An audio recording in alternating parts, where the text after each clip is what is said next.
आठवण सूर्याची, साठवण स्नेहाची, कणभर तीळ मनभर प्रेम. गुळाचा गोडवा स्नेह वाढवा, तिळगुळ घ्या गोड बोला. मकर संक्रांतीच्या सर्वांना हार्दिक शुभेच्छा. नमस्कार मंडळी, श्री स्वामी समर्थ. स्वागत आहे तुमचे माझ्या यूट्यूब चॅनेलवरती. आजचा दिवस तुम्हाला खूप छान सुखाचा, आनंदाचा जाऊ, हीच मी स्वामींच्या चरणी प्रार्थना करते आणि आज या नवीन व्हिडिओला सुरुवात करते. येत्या 14 जानेवारीला म्हणजेच बुधवारी आलेली आहेत मकर संक्रांत. या मकर संक्रांतीला चुकूनही या 3 वस्तू कोणालाही देऊ नका, नाहीतर माता लक्ष्मी घर सोडून जाईल आणि घरात गरिबी, दरिद्रता येऊ लागेल. आपल्या घरात असणारी माता लक्ष्मीची जागा ही अलक्ष्मी घेईल आणि 99% लोकांना ही गोष्ट अजूनही माहीत नाही. आणि म्हणून आज या व्हिडिओमध्ये मी तुम्हाला मकर संक्रांतीच्या दिवशी अशा कोणत्या वस्तू आहेत ज्या आपल्याला चुकूनही या दिवशी कोणाला द्यायच्या नाहीत. अगदी तुमचा सक्का भाऊ असला तरीही तुम्हाला या ज्या वस्तू मी सांगणार आहे तर त्या कोणालाही द्यायच्या नाहीत. तर अशा कोणत्या वस्तू आहेत याबद्दलची संपूर्ण माहिती या व्हिडिओमध्ये मी तुमच्यासोबत शेअर करणार आहे. त्यामुळे तुम्ही हा व्हिडिओ स्किप न करता शेवटपर्यंत नक्की पहा. चॅनलवरती नवीन असाल तर सबस्क्राईब करा आणि असेच माहितीपूर्व नवनवीन व्हिडिओ पाहण्यासाठी बेल आयकॉनलाही प्रेस करा, म्हणजे जेव्हा कधी मी नवीन व्हिडिओ अपलोड करेल त्याचं नोटिफिकेशन सर्वात अगोदर तुम्हाला भेटेल आणि तुम्ही एक पण व्हिडिओ मिस करणार नाही. तर पहा, मकर संक्रांतीला केलेलं दान हे लक्षपटीने पुण्यकारक, धनकारक आणि सौभाग्यकारक मानले जाते. आणि म्हणून आपण मकर संक्रांतीला आपल्या पद्धतीने जे काही दान होईल तर ते दान करत असतो, कारण या दानाचं खूप जास्त मोठं धार्मिक महत्त्व असतं. हे दान आपण केले तर वाईट काळामध्ये या दानाचं पुण्य हे आपल्याला मिळत असतं. परंतु दान करताना अशा काही वस्तू आहेत ज्या चुकूनही आपल्याला दान करायच्या नसतात. जर आपण आपल्या घरातून या वस्तू कोणाला उसण्या दिल्या किंवा दान या वस्तूंचं केलं तर याचे वाईट परिणाम जे आहेत तर ते आपल्याला स्वतः भोगावे लागत असतात. आपल्या घरामध्ये जे काही लक्ष्मीचं स्थान असतं तर ते अलक्ष्मी घेत असते. घरातील लक्ष्मी ही आपलं घर सोडून निघून जाते आणि आपल्या घरात गरिबी, दरिद्रता, दुःख ही येऊ लागते. आणि म्हणून मकर संक्रांतीला ज्या वस्तू मी तुम्हाला सांगणार आहे तर त्या चुकूनसुद्धा तुम्हाला कोणाला दान द्यायच्या नाही किंवा तुमच्याकडे कुणी मागायला आले तरीही त्या तुम्हाला अजिबात द्यायच्या नाहीत. आता पहा, यंदा मकर संक्रांत ही 14 जानेवारी 2026 वार बुधवार या दिवशी आलेली आहेत. मकर संक्रांतीचा सण हा एकूण 3 दिवसांचा असतो, भोगी, संक्रांत आणि किंक्रांत. तसेच आपण संक्रांतीपासून रथसप्तमीपर्यंत हळदी कुंकूसुद्धा करत असतो. हळदी कुंकू करताना सुद्धा वेगवेगळ्या वस्तू ज्या आहेत तर त्या दान दिल्या जातात. परंतु हळदी कुंकू करताना सुद्धा अशा काही वस्तू आहेत ज्या आपल्याला अजिबात दान द्यायच्या नाहीत. त्याचबरोबर बघा, मकर संक्रांत, भोगी आणि किंक्रांत या 3 दिवशीसुद्धा अशा काही वस्तू मी तुम्हाला सांगणार आहे तर त्या चुकूनसुद्धा तुम्हाला कोणाला द्यायच्या नाही. यंदा मकर संक्रांतीचा जो काही पुण्यकाळ आहे तर तो बुधवार 14 जानेवारी 2026ला दुपारी ठीक 3:06 सूर्य हा मकर राशीमध्ये प्रवेश करणार आहे. तर संक्रांतीचा पुण्यकाळ हा 3:06 सुरू होणार आहे तर सूर्यास्तापर्यंत असणार आहे, म्हणजे 6:20 असणार आहे. आणि म्हणून या वेळेमध्ये तुम्ही दानधर्म जो आहे तर तो करू शकता.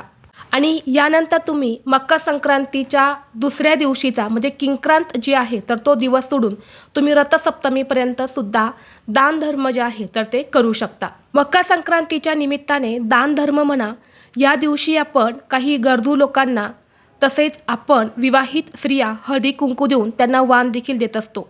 पण हे सगळं करत असताना आपल्याला अशा काही वस्तू आहेत ज्या चुकूनही द्यायच्या नाहीत. यासोबतच या मकर संक्रांतीच्या दिवशी काही अशा वस्तू आहेत ज्या चुकूनही खरेदी करू नये, कारण ज्योतिषशास्त्रानुसार मकर संक्रांतीला काही वस्तूंचं दान करणं किंवा काही वस्तू खरेदी करणे हे पूर्णपणे वर्ज्य मानले आहे. यातली पहिली वस्तू आहे ते म्हणजे झाडू. आता आपल्या घरामध्ये सणवार म्हटलं की झाडू खरेदी ही आलीच, कारण आपण आपल्या घरामध्ये काही सणवार असले तर या निमित्ताने झाडू विकत घेत असतो. पण मकर संक्रांतीच्या दिवशी आपल्याला झाडू हा अजिबात खरेदी करायचा नाही, कारण झाडूला आपण माता लक्ष्मी म्हणतो. पण तो घेण्यासाठी अश्विन अमावस्या, धनत्रयोदशी किंवा कोणत्याही महिन्यामध्ये शुक्रवारच्या दिवशी तुम्ही झाडू खरेदी करू शकता. पण मकर संक्रांतीच्या दिवशी आपल्याला चुकूनही झाडू जो आहे तर तो अजिबात खरेदी करायचा नाही. कारण मकर संक्रांतीच्या दिवशी आपण झाडू घेतला तर त्या निमित्ताने आपण ज्या व्यक्तीकडून झाडू खरेदी केला त्या व्यक्तीला आपण पैसे जे आहे तर ते देत असतो आणि मग झाडू खरेदी करत असतो. आणि हीच एक चूक जी आहे तर ती आपली इथे मकर संक्रांतीला होत असते. या दिवशी आपण पैसेही खर्च करत असतो आणि झाडू जो आहे तर तो सुद्धा आपल्या घरामध्ये आणत असतो. कारण पैसे ही सुद्धा लक्ष्मी आहे आणि झाडू हा सुद्धा लक्ष्मी आहे. आणि म्हणून ही एक चूक जर आपण या मकर संक्रांतीला केली तर माता लक्ष्मी आपल्यावरती नाराज होऊन आपल्या घरातून काढता पाय घेते आणि परिणामी घरात गरिबी, दरिद्रता ही येत असते. आणि म्हणून चुकूनही तुम्ही यंदा मकर संक्रांतीला झाडूची खरेदी जी आहे तर ती करू नका. आता बघा, बरेच जण मकर संक्रांतीला दान करायचं असतं म्हणून झाडू खरेदी करून तो संक्रांतीच्या दिवशी मंदिरामध्ये दान करत असतात. कारण मंदिरामध्ये झाडू दान केल्याचं पुण्य हे खूप अधिक पटीने मिळत असतं आणि म्हणून बरेच जण या दिवशी झाडू खरेदी करून मंदिरामध्ये दान करत असतात.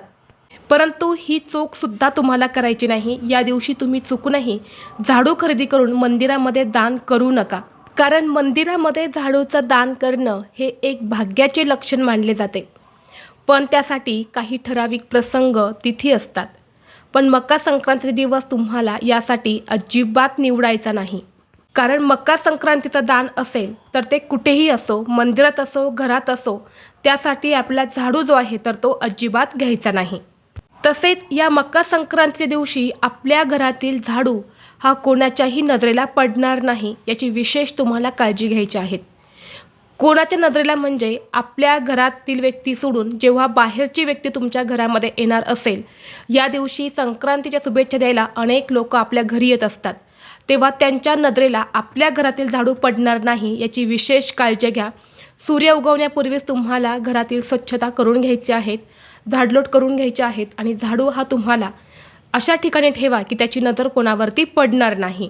त्याचबरोबर बघा, मकर संक्रांतीचा दिवस हा शनिदेवाला देखील समर्पित आहे आणि शनीची साडेसाती जावी म्हणून या दिवशी अनेक जण तेलाचं दान करत असतात. पण शनिदेव हे सूर्यपुत्र आहेत, पण या पिता आणि पुत्राचं एकमेकांशी कधीच विशेष असं काही पटत नाही. आणि मकर संक्रांतीचा दिवस हा सूर्य उपासनेचा सण आहे आणि त्यामुळे मकर संक्रांतीच्या दिवशी चुकूनही तुम्ही तेलाचं दान जे आहे तर ते अजिबात करायचं नाही. मग ते मंदिरामध्ये असो किंवा गोरगरिबांना असो, या दिवशी तेल हे कोणालाही द्यायचं नाही. तसेच दानसुद्धा करायचं नाही. अगदी तुमच्या शेजारच्या एखादी जवळची व्यक्ती असेल, ती तुमच्याकडे दिवशी तेल मागायला आली तर तिला तेल जे आहे तर ते तुम्ही घरातून अजिबात देऊ नका. किंवा झाडू मागायला आली तर घरातील झाडूसुद्धा या दिवशी कोणाला देऊ नका.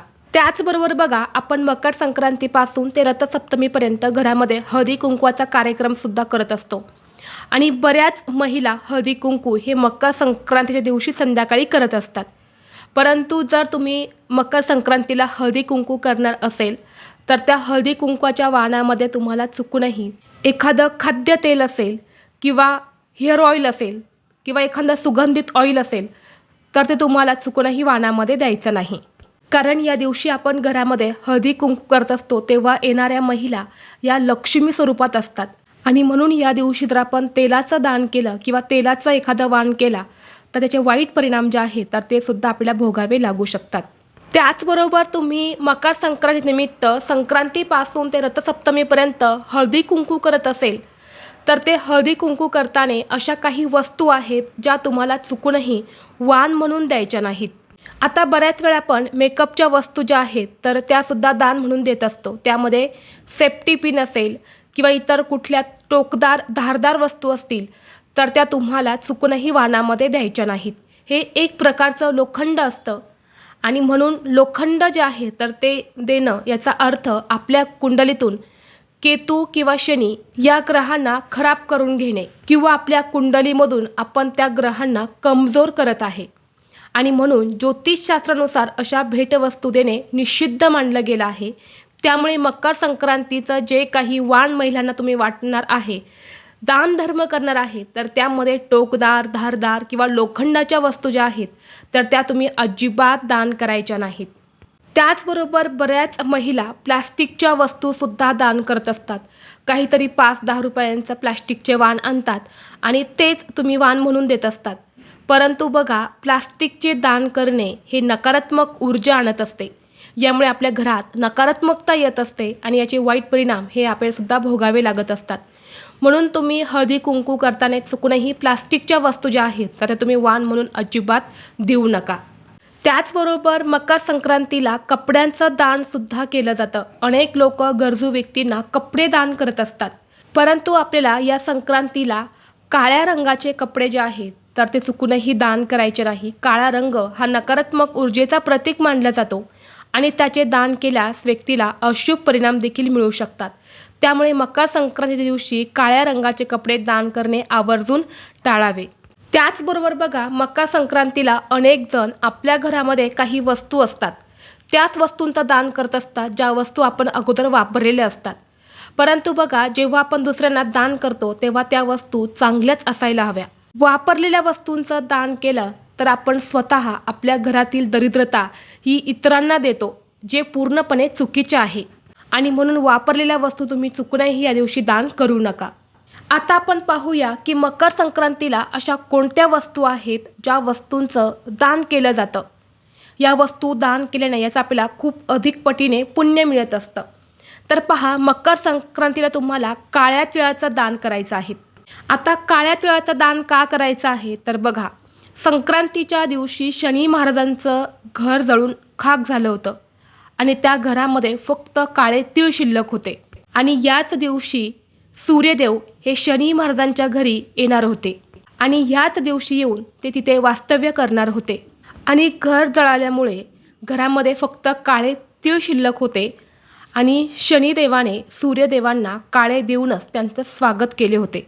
आणि म्हणून या दिवशी असे वरदान दिले आहे की जो कोणी या दिवशी सूर्यदेवाला काळे तीळ अर्पण करेल किंवा काळ्या तिळाचं दान करेल त्या व्यक्तीचे सर्व संकट, दुःख हे दूर होतील. आणि म्हणून तुम्हाला या दिवशी काळ्या तिळाचं दान हे नक्की करायचं आहे. यासोबतच जानेवारी महिन्यामध्ये भरपूर थंडी असते, म्हणून तुम्ही गरीब व्यक्तींना, गरजू व्यक्तींना ब्लँकेट, नवीन कपडे हे सुद्धा दान करू शकता. त्याचबरोबर या दिवशी तुम्ही तांदळाचं दान देखील करू शकता, डाळी दान करू शकता, गूळ, शेंगदाणेसुद्धा या दिवशी दान करणे अतिशय शुभ मानले गेले आहे. या दिवशी तुमच्या घरी एखादा गरजू व्यक्ती आला किंवा एखादा ब्राह्मण आला तर त्याला रिकाम्या हाताने तुम्ही पाठवू नका. काहीतरी दान तुम्हाला या दिवशी नक्की करायचं आहे. याचे तुम्हाला अनेक पटीने पुण्य जे आहे तर ते प्राप्त होते. या व्हिडिओमध्ये आपण मकर संक्रांतीच्या निमित्ताने करण्याचा दानधर्म असेल किंवा हळदी कुंकवाच्या निमित्ताने घ्यायचे वाण वस्तू असतील त्यामध्ये कोणत्या वस्तू घेणं टाळायचं आहेत याबद्दलची माहिती या व्हिडिओमध्ये आपण पाहिलेली आहे. आणि हीच माहिती मला तुमच्यापर्यंत शेअर करायची होती. व्हिडिओ तुम्हाला आवडला तर लाईक करा, चॅनलवरती नवीन असाल तर सबस्क्राईब करा आणि हा व्हिडिओ आपल्या मित्रपरिवारासोबत जास्तीत जास्त शेअर करा. चला तर मग भेटू असंच पुढल्या एका नवीन व्हिडिओमध्ये. तोपर्यंत सर्वांना श्री स्वामी समर्थ.